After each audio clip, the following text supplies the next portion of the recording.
O Conde de Monte Cristo é talvez um dos 5 ou 6 livros que eu li na minha vida inteira, porque pra quem não tá ligado, pra quem é novo aqui no canal, eu tenho TDAH muito focado ali na parte da hiperatividade, que talvez fique muito claro só por assistir meus vídeos, mas que por conta disso faz com que eu tenha uma dificuldade tremenda em focar e continuar com o hábito de leitura. Mas curiosamente, meus amigos, 2 desses 5 ou 6 livros que eu li aí por inteiro, de livros que eu li porque eu quis, tá ligado? Então eu tiro aqueles obrigatórios pra vestibular, essas porra aí. 2 dos que eu cheguei até o final foram a trilogia do Senhor dos Anéis inteira, né, que eu conto como uma leitura só, e o Conde de Monte Cristo, meus queridos. E por que eu digo que é realmente surpreendente pra mim o fato de eu ter conseguido chegar até o final? Porque esses livros são gigantescos, cara. Tu já viu o tamanho dessas porra? É gigante. E realmente me surpreende o fato de que eu tenho essa dificuldade até hoje de ler Turma da Mônica, se eu precisar ler. Eu tenho dificuldade até de ler crítica escrita na internet, pra vocês terem noção. Mas pra meter um livro de 1500 páginas pra dentro ali, eu fiquei de boa. E qual o motivo disso, meus amigos? A que eu atribuo essa conquista? Ao fato de que tanto o Senhor dos Anéis quanto o Conde de Monte Cristo são clássicos literários iradíssimos, 2 puta projetos com 2 puta histórias fodas. Então sei lá eu explicar a parte psiquiátrica da coisa, a visão médica do bagulho, mas o que eu posso dizer aqui com total certeza é que eu não sofri nem um pouquinho pra ler nenhum desses 2 projetos. E além do fato de eu ter terminado de ler os 2 e de eu ter amado a leitura com os 2, uma outra semelhança entre o Conde de Monte Cristo e Senhor dos Anéis é o fato de que ambos já tiveram mais de uma adaptação pro cinema, sendo a mais famosa, no caso do Senhor dos Anéis, a trilogia do Tolkien, no começo dos anos 2000, que na minha opinião honra completamente a experiência com o livro. Ouso até dizer que é talvez meu trabalho de adaptação preferido de todos os tempos, mas não foi só o Senhor dos Anéis que fez uma adaptação bem massa no comecinho dos anos 2000. E nós também tivemos lá em 2002 a adaptação que ficou mais famosa de O Conde de Monte Cristo, que você provavelmente deve se lembrar aí, que trazia o Jim Caviezel no papel de Edmond Dantès e o Guy Pearce no papel do detestável Fernand Mondego. Ah, e uma curiosidade que eu só percebi agora, quando reassisti o antigo pra gravar esse vídeo, é que esse aqui foi o segundo filme da carreira do Henry Cavill, meus queridos, que tinha apenas 19 aninhos e que inacreditavelmente já era muito mais forte, muito mais bombado que eu. Não que isso seja lá também um grande desafio, né? Enfim, meus amigos, ponto é que se por um lado eu acho a adaptação de Senhor dos Anéis impecável, e mesmo eu gostando muito, mas muito mesmo do trabalho que foi feito em O Conde de Monte Cristo lá de 2002, eu também não tenho como dizer que pra quem teve a experiência com o livro, fica a mesma sensação de dever cumprido, de missão concluída que Senhor dos Anéis me deixou, tá ligado? Eu sinto que o filme de 2002 funciona muito bem como filme. Ele é redondinho dentro da sua proposta e traz pra dentro da trama apenas os pontos que ele sabe que vai dar conta de desenvolver. De fato, esses pontos ele resolve. Altera uma coisinha aqui, outra ali, como o final da relação entre o Edmond Dantès e a Dona Mercedes, que inclusive é o maior problema que eu tenho com o filme, independente da experiência com o livro ou não. Eu sinto que essa história se desenvolve pra que esse relacionamento não exista mais. Eu não acho que o roteiro caminha pra um lugar em que eles fiquem juntos, tanto no livro quanto no filme. Então me incomoda bastante a conclusão e aquele enquadramento digno de Vingadores da família reunida lá. Não acho que faz lá tanto jus à experiência que eu tive com o livro, mas tudo bem. Porque no geral eu acho o Conde de Monte Cristo de 2002 um bom filme. Uma adaptação talvez mediana, mas um bom filme que se sustenta por conta própria. E por muitos anos eu concluí no meu coração, meus amigos, que o motivo dessa adaptação ser apenas mediana era o fato de que o Conde de Monte Cristo era um livro inadaptável. Que não tem como condensar aquela história inteira em uma jornada de um único filme, mantendo o mesmo ritmo e o mesmo tom que o livro nos traz. E eu considerei também que possivelmente o projeto de 2002 fosse o melhor que a gente conseguiria ter dentro desse cenário de adaptações pra essa obra. Mas eis que agora, meus amigos, em pleno 2024, uma equipe francesa decidiu revisitar essa história, com a promessa de entregar aos fãs uma adaptação fiel e definitiva de um dos maiores contos de vingança de todos os tempos, em um épico histórico de quase 3 horas de duração. Épico este que eu assisti e que tenho bastante o que conversar com vocês no vídeo de hoje, meus amigos. Pra quem não me conhece, eu sou o Rafa Camargo, esse é mais um episódio do quadro Reviews e eu convido todos vocês pra virem comigo, porque sem mais delongas, solta a vinheta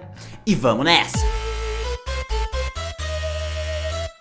Muito bem, meus queridos e minhas queridas, antes de começar já quero te agradecer por ter clicado aqui na minha carinha mais uma vez. Seja muito bem-vindo, é claro, é sempre um prazer ter sua presença por aqui. E pra tornar esse nosso encontro, é claro, muito mais legal, deixa o seu like aqui embaixo, você sabe que isso me ajuda bastante. Ativa o sininho de notificações pra você não perder nada do que está a caminho. E se você gostar muito do conteúdo, se inscreve aí no canal, pô, dá essa moral, fica com a gente por aqui. E é claro, não deixa de conferir também o quadro Cheer Rafa, um quadro exclusivo pra membros aqui do canal. Então se você quiser ter acesso a esse conteúdo exclusivo, vire membro, é baratinho, confere os pacotes aí que você não vai se arrepender. Mas eu sei que não foi pra nada disso que você clicou. Inclusive, eu não sei nem se vai ter muita gente que vai clicar nesse vídeo aqui, mas eu não conseguiria deixar esse assunto quieto no meu coração, porque é uma conclusão antiga que eu já tenho e que reassistir esse projeto tanto antigo quanto ver pela primeira vez esse remake me fez refletir de novo sobre isso e eu não poderia deixar de trazer pra vocês. Então, caramba, falei bastante, né? Vamos nessa. O Conde de Monte Cristo conta a história de Edmond Dantès, um jovem marinheiro que acaba de ser promovido a capitão e que volta pra sua família e amigos feliz da vida com as possibilidades desse novo futuro. Inclusive, ele aproveita esse momento de festa pra pedir a sua namorada em casamento, namorada esta que é prima do seu melhor amigo, Fernand Mondego. Só que aí, durante o seu casamento, o Edmond é levado pela guarda da cidade sob a acusação de conspiração política. Sem entender nada, então, o Edmond é levado à prisão, onde ele vai passar os próximos 14 anos tentando entender o que aconteceu, por que ele foi parar ali, quem poderia ter conspirado contra ele e por qual motivo alguém faria isso. É dentro dessa prisão e nesse período dos 14 anos que ele conhece o Abade, que é quem vai ser o seu grande amigo e mentor nesse período, o ensinando tudo sobre matemática, línguas, economia e artes marciais, e juntos eles bolam um plano para escapar daquele lugar, localizar um tesouro antigo e usar daquela riqueza para executar um plano de vingança cruel e o plano mais foda de todos os tempos, eu diria. Um plano complexo e mirado nos 3 homens que foram os responsáveis por roubar a vida de Edmond Dantès. Bom, meus amigos, vamos lá. Realmente é inegável o fato de que os criadores aqui desse filme não estavam mentindo quando eles disseram que essa é uma reimaginação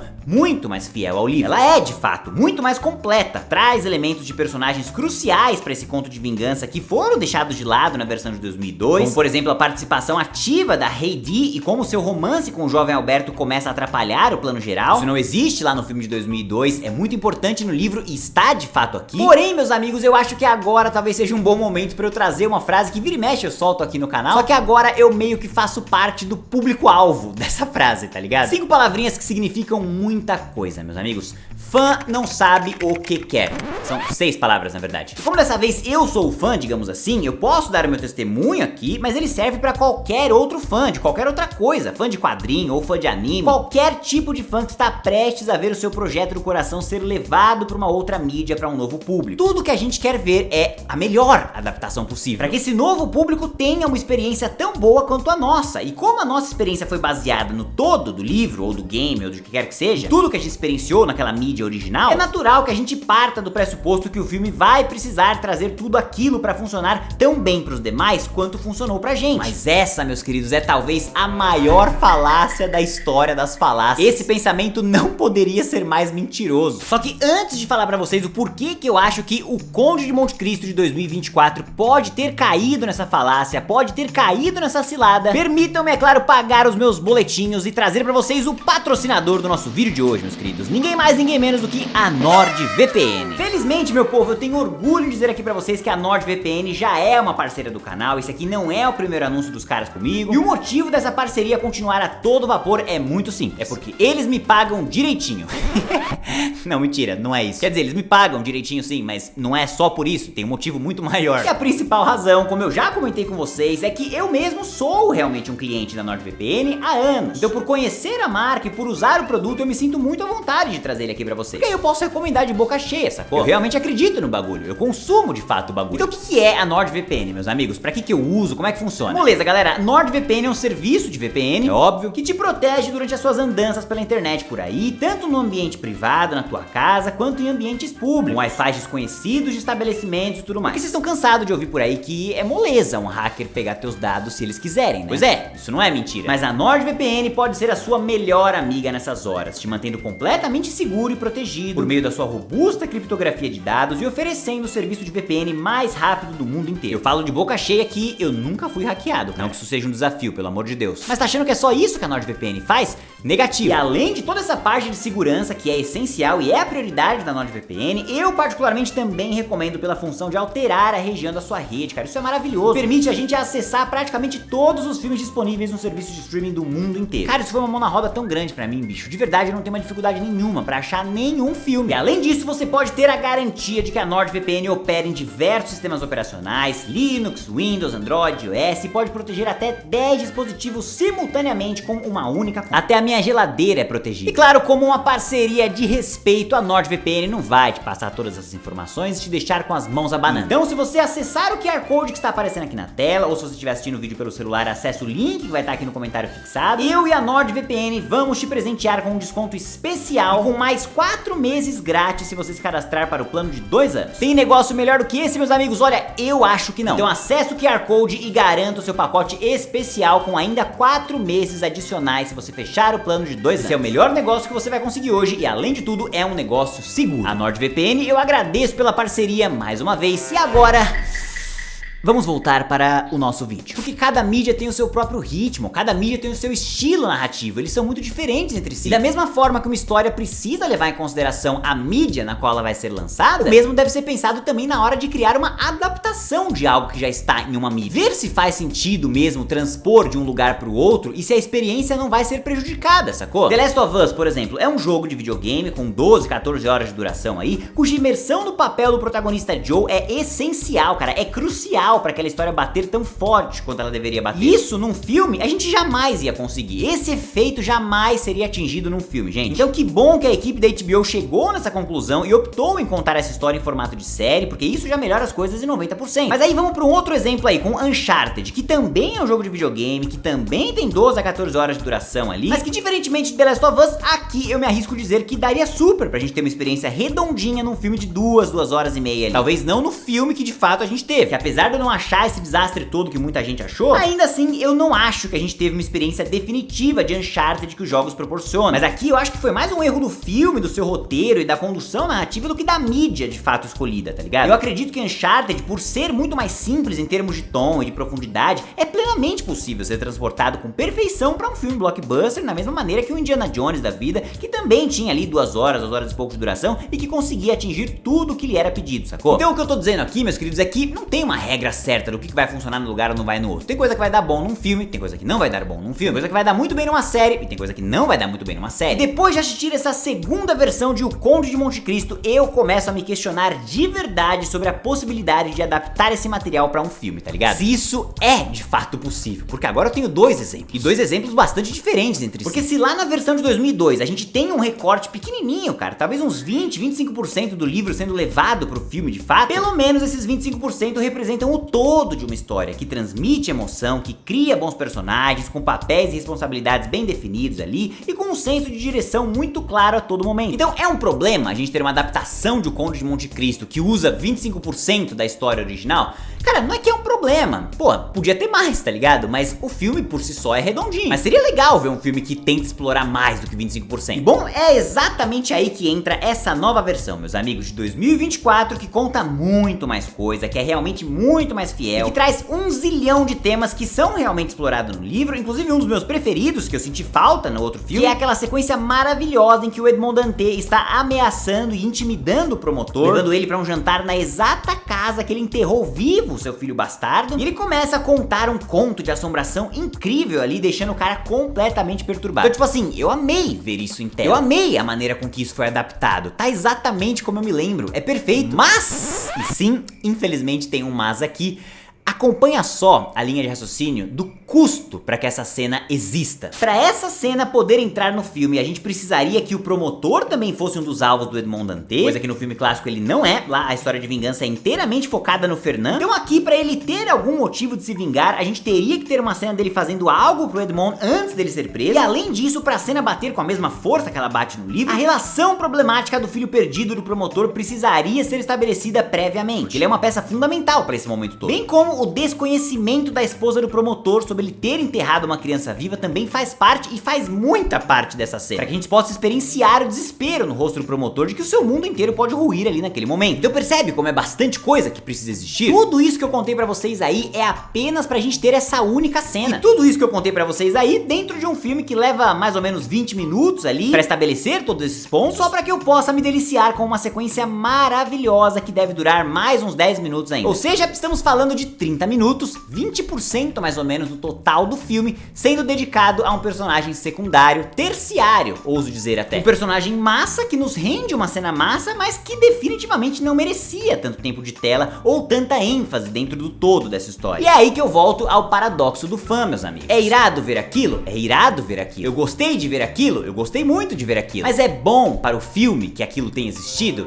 Cara, eu acho que não, porque indiscutivelmente a maior relação antagônica ali deveria ser a do Edmond Dantès com o Fernand. Fernand Mondego. Ele foi o cara, afinal, cuja traição foi a maior, tá ligado? É o melhor amigo do cara, que por inveja da sua esposa decide condenar o coitado do Edmond Dantès ao sofrimento eterno só pra ele poder sequestrar a vida do homem. Esse é o cara que deveria sofrer. Esse é o cara que deveria ser o foco do projeto de vingança. E esse é o cara que, inteligentemente, a versão de 2002 coloca lá como o único vilão. Ele é o único foco do plano de vingança daquele filme. E tem sentido isso ter sido feito, é coerente essa decisão ter sido tomada. Porque aqui, na versão de 2024, o tempo que a gente gasta na relação desses dois antes da traição ocorrer não é o suficiente pra ela bater tão forte, muito menos é satisfatória a maneira com que a gente vai vendo ele perder tudo, com o filme culminando ali pra um duelo de espadas no final. Dito isso, é uma adaptação mais fiel ao livro do Alexandre Dumas? Sim, sem dúvida alguma. E eu amo o fato dessa versão existir, porque ela tem aquela carinha de adaptação de livro e pode ser até mais convidativa para um espectador se interessar em ler de fato o livro do que a versão de 2002, que acaba sendo mais compacta, mais fechadinha ali entre si e que por isso pode não despertar tanto interesse da galera em ir atrás. Então se eu tivesse que dizer qual que é a minha versão definitiva da experiência cinematográfica com o Conde de Monte Cristo, cara, eu acho que eu diria essa aqui sim, mas se você me perguntar qual que é o melhor filme, eu já não tenho mais tanta certeza pra responder de bate-pronto, tá ligado? Isso é um pouquinho triste pra quem é muito fã, sabe? Porém, meus queridos, independente do que eu prefiro pessoalmente, o que não dá pra negar de jeito nenhum é o trabalho quase que certo de indicação ao Oscar, tá? A gente fala de recriação histórica pra que esse filme possa existir. É um cenário mais lindo que o outro, todos cheios de detalhes ali, tanto em ambiente interno quanto em tomadas externas. E possivelmente o meu trabalho de figurino favorito de todo 2024 e o meu voto certeiro lá no Oscar. Não que eu vote no Oscar, eu não voto, só achei que ia ficar legal eu falar isso. Porque a figura do Conde, que por sinal, isso eu tenho que dar crédito aqui pra esse filme, eu prefiro 1 milhão de vezes a persona maléfica e vingativa do Conde aqui desse filme do que a que foi entregue lá pelo Jim Caviezel, que eu sempre achei bonzinho demais, e isso me irritava um pouco, inclusive. Mas além disso, a figura do Conde é pra ser uma figura misteriosa, meio mística, meio desconhecida, e as escolhas de roupa que esse filme traz funcionam demais pra que ele atinja esse objetivo. Além, é claro, de serem peças ali que, porra, é uma mais foda que a outra, gente, de verdade. Eu queria o guarda-roupa inteiro desse maluco pra mim. O trabalho de maquiagem também é impecável. Considerando que essa é uma história que é contada através das décadas ali, não dá pra gente tirar a importância disso, e isso funciona muito bem, infelizmente. Talvez o único aspecto técnico que eu achei meio meh foi o uso da trilha sonora, tá ligado? Que apesar de ter boas canções, uma em particular chamada Le Trésor, que é incrível, eu não achei que elas foram muito bem aplicadas no filme, tá ligado? E por alguns momentos estava até me incomodando o volume e a maneira com que o filme parecia querer martelar na minha cara o quão foda aquela música é. Eu sei que a música é boa, filme, pode baixar um pouco o volume, eu já entendi que é muito boa. Então, dito isso, meus amigos, olha, eu vou admitir pra vocês que tá difícil chegar num balanço geral aqui, num saldo final. Quer dizer, o saldo final, obviamente, é positivo. Tem muito mais coisa positiva do que negativa aqui. Mas eu queria muito poder dizer pra vocês que foi muito mais positivo, entende? Talvez esse aqui seja um caso de Vingadores, Guerra Infinita e Ultimato, meus amigos, em que eu, por não ser o maior conhecedor dos quadrinhos, assisti no cinema e, cara, na moral, pra mim aquilo ali foi uma obra-prima, foi 10 de 10. O que eles conseguiram fazer ali foi uma puta experiência e eu fiquei extremamente satisfeito com tudo que eu assisti. Mas eu sei que esse não foi o caso de alguns fãs mais raiz ali. E eu não tô nem falando daqueles nerdão chato, bobão, reclamão, que quer que tudo seja igual ao quadrinho, esses mala. Não, eu tô falando de gente decente, adultos, que conseguem pensar, que reconhecem que a gente tem dois bons filmes ali, mas que tem pontos acerca desses dois filmes. Esse ano de 2024 aqui, eu fiquei muito mais próximo do Spencer, tá ligado? Faz o Ash, família! Spencer na área! Esse Spencer, e ele é tipo um dos maiores fãs do Hulk da galáxia, tá ligado? E apesar dele gostar de Vingadores, Guerra Infinita e Ultimato, incomoda muito ele a participação do Hulk nesses dois filmes. E como ele é reduzido a um bosta por completo, tá ligado? Inclusive ele fez um vídeo espetacular esses dias aí, reescrevendo as participações do Hulk no MCU inteiro. E cara, eu vou te falar, eu achei irado, e se eu fosse o Kevin Feige, eu contratava o cara agora. Assista esse vídeo do Spencer, gente, na moral, é muito bom. Mas o meu ponto aqui é que talvez eu seja o Spencer dessa vez, tá ligado? Talvez você que não leu o livro, vá lá, assista e tenha uma experiência foda, ou talvez até mesmo se você tenha lido. Talvez a sua memória preencha o resto ali e você se dê extremamente por satisfeito. Eu mesmo não desgostei de maneira alguma, só que da mesma forma que o Spencer lá em Guerra Infinita e Ultimato, eu talvez teria mexido um pouquinho no roteiro. No caso aqui eu teria cortado um pouquinho mais a subtrama, não tanto quanto o filme de 2002, mas pra tentar deixar uma experiência ali um pouco mais fluida, menos megalomaníaca e com um ritmo mais legal pra uma jornada de apenas 3 horas. É engraçado falar apenas 3 horas, né? Mas lembre-se que a gente tá falando de um livro de mais de 1.500 páginas. Então soma tudo que eu falei aí de vídeo, nós temos um excelente filme em aspectos técnicos, um bom filme individual e uma adaptação muito mais completa do que a anterior, mas não necessariamente muito melhor do que a anterior. Comprovando talvez esse raciocínio que eu tenho há muito tempo de que O Conde de Monte Cristo pode ser inadaptável, e essa versão de 2024 vale a mensalidade. Mas eu gostaria que fosse muito mais do que isso. E agora, é claro, eu quero saber de vocês. Já assistiram Conde de Monte Cristo? Algum deles? Comenta aqui embaixo pra eu saber qual é o seu preferido, o que você mais gosta no original ou o que você mais gostou nesse. Se curtiu esse vídeo, não esqueça de deixar o like aqui embaixo, se inscrever no canal e ativar o sininho para das próximas novidades. Muito obrigado pela audiência de todos e até a próxima.